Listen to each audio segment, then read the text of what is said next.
बहन खड़े हो गए, बहन जी आप एक बार खड़े होकर दिखाए सबका। इनके सहयोग से ये कथा मिली जिससे सारा इन्होंने बहुत लगातार निरंतर प्रयास किए, उनसे संपर्क करते रहे, मिलते रहे और इन्होंने फ़ोन नंबर लाकर दिए जिनसे ऐसा हमें बाबा जी का आशीर्वाद मिला।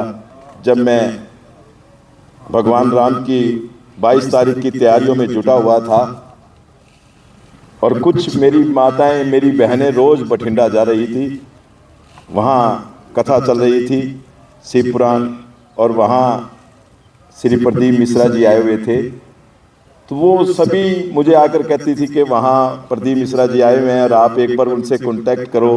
मैं उनको ये कहता, बहन जी मेरे पास समय नहीं है, कभी भगवान की कृपा होगी तो कहीं जाके फिर मिलेंगे और बात ज़रूर करेंगे, उनको लेकर हम ज़रूर आएंगे।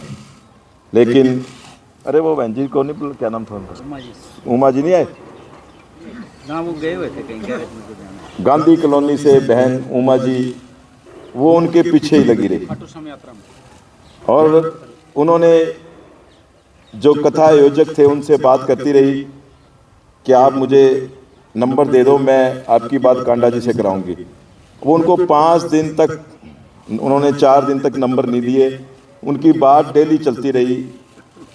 और चौथे जब इन्होंने लाकर नंबर दिया और नंबर आने के बाद कुदरती उनको, मुझे भी पता था और वो भी मुझे कहने लगे, कथा आयोजक बठिंडा से मेहता जी, कि मैंने कहा चलो नंबर तो मैंने दे दिया, मैंने कौन सा फ़ोन उठाना है, क्योंकि इतनी व्यस्तता थी उनकी, इतनी भीड़ थी। और कुदरती मैंने फ़ोन किया और उन्होंने फ़ोन उठाया। उठाने के बाद मेरी बात हुई, मैंने बताया तो मैंने कहा मुझे गुरुजी से टाइम चाहिए, गुरुजी से मिलना है। तो वो कहने लगे भी गुरुजी तो अभी नहीं मिले, किसी से 4 दिन निकल गए, मैं लेकिन आपकी बात अगर रखूँ वहाँ पर, मुझको मुश्किल लगता है कि कोई वो टाइम नहीं दे रहे, ना वो मिलते हैं और किसी से नहीं मिले। मैं कहा चलो आप बात रख लेना। ये 5वें दिन की बात, चौथे दिन की बात है शायद, उन्होंने बात रखी। बात रखने के बाद उन्होंने कहा जी आप कल बुला लो शाम को 6:30 बजे। मैं गया वहाँ पर, बाबा जी के आशीर्वाद से उनसे बातचीत हुई, खूब बढ़िया बात होने के बाद उन्होंने कहा 1 दिन का मुझे समय दो, मैं आपको बताता हूँ। और अगले दिन फ़ोन आ गया कि मेरा कल लास्ट दिन है, 7वां दिन है और आप 2 बजे तक यहाँ पहुँच जाएं, हम बातचीत करेंगे आपसे। और 7वें दिन जब मैं वहाँ, कथा पूर्ण हो चुकी थी, मैं वहाँ पहुँचा 2 बजे और बाबा जी के आशीर्वाद से और प्रदीप मिश्रा जी के आशीर्वाद से और भोलेनाथ की कृपा से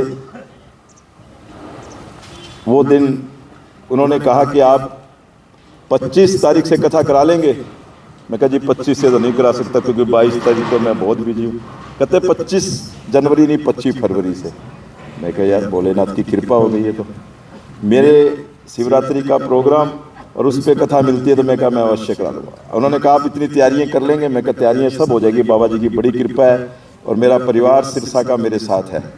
और उसी दिन ये कथा मिली और उसी दिन से बड़ा लोगों में उत्साह है। बाबा जी की कृपा हुई। मेरी बहुत माताएं, मेरी बहनें मेरे से मिलती थी, जब एक ही बात कहती थी कि प्रदीप मिश्रा जी को दिया, हमें प्रदीप मिश्रा जी के दर्शन करा दो। मैं भी पीछे, ताराचंद जी बैठे केलनिया वाले, केलनिया गए तो वहाँ औरतें इकट्ठी होगी, उन्होंने बुलाया अलग से मुझे कि जी हमें गुरुजियों के दर्शन करा दो। मैं कहा गुरुजियों के तो जब मर्जी करिए कुटिया में। कहते प्रदीप मिश्रा जी को बुला दो कुटिया में। मैं कहा बाबा जी बुलाएंगे, जिसकी कोई सिरसा वालों की नहीं सुनता उनकी तारा बाबा सुनता है, वो अपने आप बुलाएंगे। मैं क्या, वो लेके आएंगे, कभी जब समय आएगा तो जरूर आएंगे वो। तो बाबा जी ने कृपा करी कि प्रदीप मिश्रा जी का हमें टाइम मिला और उसी की तैयारियों में लगभग हम जुटे हैं।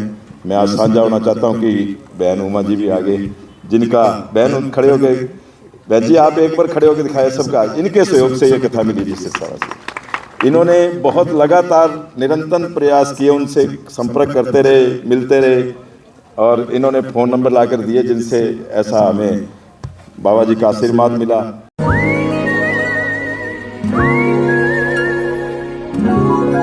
बादल यहाँ पे हैं मुस्कुराते,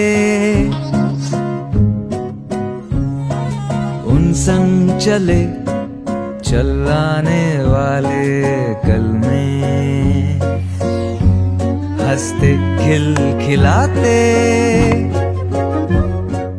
पल मिल जाते।